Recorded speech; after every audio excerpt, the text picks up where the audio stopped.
Podcast. I'm Paul Stewart. And I'm Brian Wright. And together, we're the Wright Stew Podcast. So we're moving into the new year. We're a couple of days in, and we've had, maybe, Brian, the first real classic CFP game with Arizona State and Texas yesterday. An overtime thriller capped off by Andrew Makuba making the interception. What did you think of that game to kick things off in the new year? Well, I'm glad we finally got a good game, right? Yeah. Even Oregon, we expected Oregon and Ohio State to be a good game, and it feels like Ohio State has figured out who they are and throw the ball and get the ball to their best playmaker in Smith.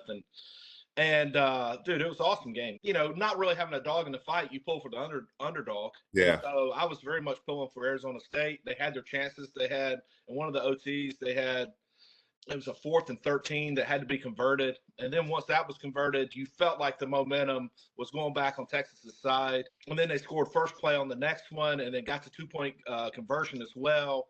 And just, you know, I feel like clearly Arizona State's very well coached. Scatterboo, I know you love Dillingham. I mean, yeah.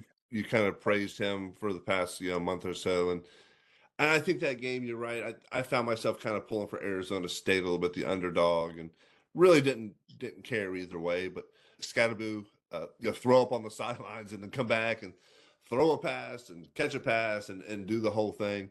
Really a great story all season, and nobody expected him to be there. And I think that's a big part of it as well. Hey, Paulie, I'm pretty sure he won MVP, right, for that game? Yeah, so Scatterboo actually won. He won the Peach Bowl MVP in a losing cause. So you don't see that very often. The one thing that reminds me of is so again, being a baseball nerd, the 1987 National League MVP, Andre Dawson, hit 49 home runs, had 130 some RBIs on a last place Cubs team. And I think that's one of those conversations. So great job by Scatterboo. Had an amazing game. Like he was amazing out there. Threw for a tutty, ran for a tutty. Yeah. You don't see that a whole lot, guys, in a losing call. But I guess if it's an overtime game, it's probably a coin flip. And I don't think Texas had one player who really stood out as the guy, really a team effort. Quinn threw for 4 tutties, had 338 or something like that. He had a pretty probably one of his best games in prime time. So it felt like they could have easily given it to him. Obviously, anytime a quarterback does good things, it seems like historically in football, they want to give them the awards. Scatterboo, he was kind of unique to where he threw a tutty, he ran for one, he threw up on the sideline. Yeah. I mean, I think about all that. The boxes, filling all the categories. Yeah, so he checked all the boxes. Yeah, the first time in 26 years in the Peach Bowl that a member of the losing team was the offensive MVP. Wow. So you jumped over to the Oregon-Ohio State game. Rose Bowl, a classic Big Ten, Pac-10 matchup, but Oregon's in the Big Ten now, but a little nostalgia piece to that. But, man, just seeing the Rose Bowl, seeing kind of the sunset, seeing the color, like, it really doesn't do any different. And if you haven't listened, we did a whole podcast on bowl games, the history of bowl games, why that one's called the granddaddy of them all. Go back and check that one out for sure. But yesterday, just Ohio State coming in, and it kind of surprised me. They were favored. They were the Vegas favorite, with Oregon being the number 1 team. So you mentioned a couple of things about Ohio State getting ball through their playmakers, and I think they're playing their best ball right now. I think that Michigan loss really, really upset them and woke them up. Yeah, very much so. Before we get into this, Paul, did you watch the Rose Bowl parade? Did you watch it? You didn't make a point to? I forgot it was on even. I didn't no. I mean, obviously there were other events that were going on with everything that happened down at the Sugar Bowl, but the takeaway is that if they throw the ball and you got Chip Kelly as your OC, you rarely see a very successful guy who's done it at the highest level leave UCLA, and he comes in as the OC at Ohio State. Yeah. Clearly he's put it together. Ryan Day has spoken on that a little bit and said, hey, he kind of does his own thing, and if we're successful, hey, this is going to be great. If we're not successful, I don't know, because it's not like he's coming in and somebody has worked their way up through the ranks, right? This is a guy who's established himself as an offensive guy. Very established. feels like you just got tired of all the things that are required to be a head coach. Let me just draw up plays, and he did a pretty awesome That's an job. interesting point though, because you get a lot of OCs and defensive coordinators and folks who are very, very. I think like Norm Chow from NC State back in the day, who was at USC, never really had those aspirations to be a head coach, or he did for maybe for a minute. I don't think he did, but some people, if they just stay in their lane, they're so good. And some people can't handle. There's a lot of things that go on as a head coach that some people just aren't equipped for, aren't great at. Or But maybe just don't like, right? And I think you realize he yeah, didn't well, they like don't want that that. part. Yeah, they don't want that kind of hassle, right? But because there is a lot of media obligations. There's managing a locker room or a clubhouse. There's the financial aspect to it where you're dealing with NIL kind of stuff. But you see that I don't say a lot, but occasionally where a coordinator will come in and I think the Patriots did it for a while with Charlie Weiss and Romeo Crennel and those guys where they went to be head coaches and it just didn't really work out that well. So I think you it see takes it. it takes a special individual to be the head coach or a manager of a team. And I would say on the flip side, you see it where guys recycle a lot in the NFL. You Yeah. don't see it as much, I don't think, at least from my perspective. I mean, he's been an NFL coach, had some success with the Eagles, obviously had a ton of success with the Oregon back in the day, Oh, yeah. put stuff on the map. And then he goes to UCLA, and it's kind of up and down a little bit. But yeah, I mean, I would even argue it takes a pretty special guy to be able to go back and recognize what you're good at and what you're not good at and say, this is what I enjoy. I made a ton of money. I still want to coach ball, but I don't have to be the guy who's in front of the camera all the time. I think it's it's clearly they figured some things out. Yeah, they're doing real. And then the last game, the one from New Year's Eve, the Boise State Penn State, it really looked like it was. I mean, Boise State just wasn't big enough. They weren't strong. Like, not to say they're not strong, but Penn State felt bigger, faster, stronger, and felt like just big conference. And Boise State, great season, great program, just not quite there yet. Not quite. And they had a great, obviously one of the best running backs ever in college football history. But man, he couldn't run the ball. I know he ran for over 100 yards, but it felt like it was more. He got a lot of carries. He busted, I think, 1 for 25. But otherwise, he felt like he was bottled up for pretty much all night. And so kudos to the Penn State defense on that. Yeah, no question. And on the flip side, they had a really tough time stopping, what is it, Taylor, big 44 for Penn State. Their big tight end, 6'6". I mean, he was dominant, catching balls over guys. And Gentry, like you said, he had some big chunk plays, but I still think he averaged a little under 4 yards a carry, which you don't see that being as a great job in college football, right? In the NFL, it's probably a different story. But yeah, I just felt like it was a combination of, like you mentioned already, just too much beef for too long, and Boise State wasn't equipped to hold up for the entire game. But the reality is, like a lot of these games, there was a play or two and a situation or two where if Boise State goes in the score or Boise State hits a couple field goals that they missed, I think it does change kind of the dynamics at the end of the game, and then you never know what happened. I mean, the reality is Texas, Arizona State felt like it was going to be a blowout, and then Arizona State just kept grinding and got back into it. And that was kind of the same thing with Oregon. They come out and scored the first play of the second half, and then they couldn't keep their quarterback upright. And just a really, really tough game for the underdogs. Not necessarily how they were seeded, but how kind of Vegas thought they were going to be. Yeah, absolutely. So Vegas, again, there's big buildings in the middle of a desert for a reason. Smart guys out there.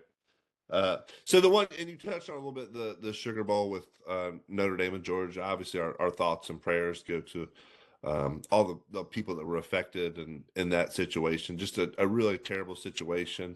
I guess they're calling it a terror attack or a terrorist attack, where somebody drove into a crowd of people and killed 15 people, and injured many, many more.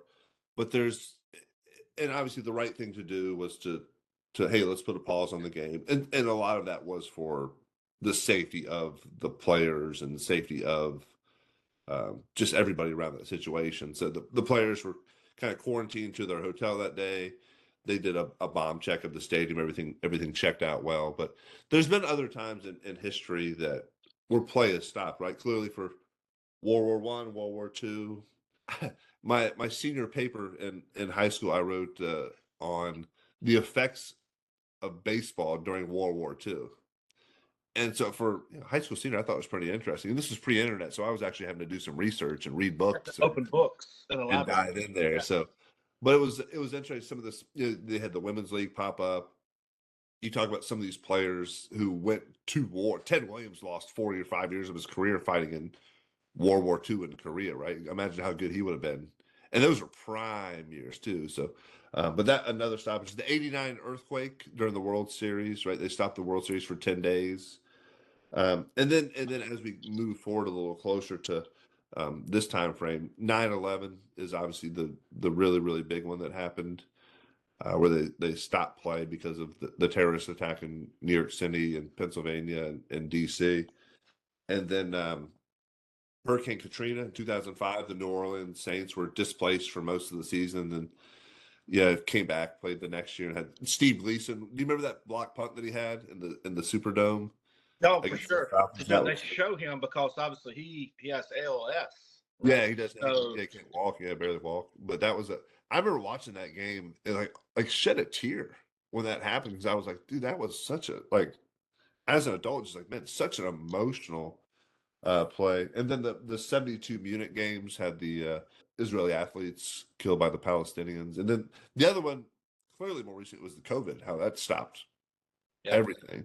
So it's not unprecedented, clearly, that games will stop, and much bigger issues in life than a football game. It's a big deal, but much bigger issues in life. So, but it is interesting and I guess comforting how we come back to sports, how sports unifies us, how sports makes us stronger as a community. I know, like, hey, I'm a Yankees fan, I'm a Red Sox fan, or I'm a State, Carolina, Duke, whatever it is, right? But at the same time, during times like that, I think we put those things aside, but people just want to go back, and sports brings them back to like, hey, this is why this is fun, this unites us, even though we're cheering against each other, we're still here together, you know having a good time. So just No, yeah. I agree. I agree 100%. I think sports for a lot of people is a kind of a check out of a reality, right? We've all seen that guy who's yelling at the end of the end zone for a Philadelphia Eagles game, and you assume that guy probably has a real job to be able to afford those tickets, and he's all painted up. And so I think it is kind of a, yeah, I think it does a lot of different things. I think it unifies us across a lot of spectrums. It obviously divides, right, because we like picking teams, and but overall, it's a unifying thing. I think even back to the gladiators, the events that I want to go see, right, or want to go see. I think even those, the leaders, some would argue that it was used as a distraction, but I would It say was a political ploy. It was a political ploy as well. If you keep the people happy, give them free games to go watch or games, then they're happy. Yeah. So yeah, it, 100%. yeah. So you can kind of take it into a pretty negative thought process. But I think on the general side though, it is a unifying thing, and I think it does when these events happen, and I think me and you do a pretty decent job with our kids and stuff, like keeping things in perspective. I really do.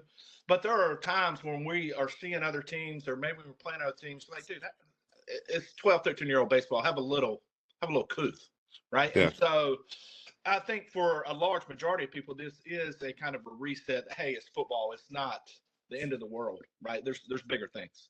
Yeah, absolutely. And to speak of unifying, so yesterday was January 1st, and I don't remember too many people's birthdays, but there's a few people outside of my family and a couple of close friends, but two friends that I played with in baseball. One being Kevin Preby, in Fond du Lac, Wisconsin, and the other Al Hawkins, who's from New Jersey. And so again, to speak of the unifying point, so Preview, left-handed pitcher, went to Bradley University, double majored in like biochemistry, like so smart, and he's using that now as a career. But turned the big 5-0 yesterday, so we're getting old, and You are, Paul. but just but he was my roommate for a couple years, and just we had a lot of great conversations, and we grew together through the minor leagues. Just somebody I still enjoy texting with and talking to occasionally. But and then to counter that, Al was from New Jersey, uh, was a multiple sport athlete, had a scholarship offers to play quarterback at Maryland. Probably, I think he could have played basketball in college, but baseball. But grew up in a more urban situation. And he was actually one of my nickname early on in pro baseball was White Chocolate. So Al actually coined and dubbed me that. And I listened to a lot of rap music back in the day, and still enjoy the kind of more '90s rap. And so I don't know if Al had ever seen a white guy listen to rap music before, to be honest with you. So that's where that came from. But so we bonded over that. But again, to the unifying point, we've got a guy, white guy from Wisconsin, black guy from New Jersey, both love baseball, and when they're on the same team, they got each other's back. Didn't matter what color they were, where they're from. They're out there trying to win together. And I know you played football, very, very similar to that. Oh yeah, I do think that is the thing where race. I think it gets brought up, right? Obviously, there's been times where you felt like maybe the black quarterback wasn't getting a fair shot. I'd say there's been times going forward that probably had the white running back hadn't gotten as much of a fair shot, or maybe the white DB, and maybe it hasn't been earned, whatever the case may be. Yeah. But overall, it's about who's the best player and who can help do what job to win, and it hasn't been about race. And so it's that's one of the things. One of the things we love about sports is the unification. And again, you pick a team, and even through these bowl games, we don't have a dog in the fight at this point, but we watch them. First of all, we love sports, but second of all, generally you're going to pick a team. You're not just watching. I don't, at least, watch a game and be like, let's just enjoy the moment. It's more like, hey, I'm pulling for somebody. And so even though you don't care about either city, state, school, no. Yeah. Maybe stories sometimes, right? I do think the stories that people are done, like the Dillingham guy, the coach of Arizona State, very likable. Yeah. And I'm sure that's what the media tries to do to draw you in, but you do find people that you pull for various reasons. Yeah, absolutely. So happy birthday to Preebs and Hawk. So love you guys. Miss you. Hope you're doing great out there. Otherwise, hey, thanks for listening today. Make sure if you're listening and you like this, rate and review us on the podcast platform that you're listening to. That goes a long way and really helps us out. We appreciate that. So we appreciate you guys listening today and look forward to bringing more content in the near future. Out. Go Pack.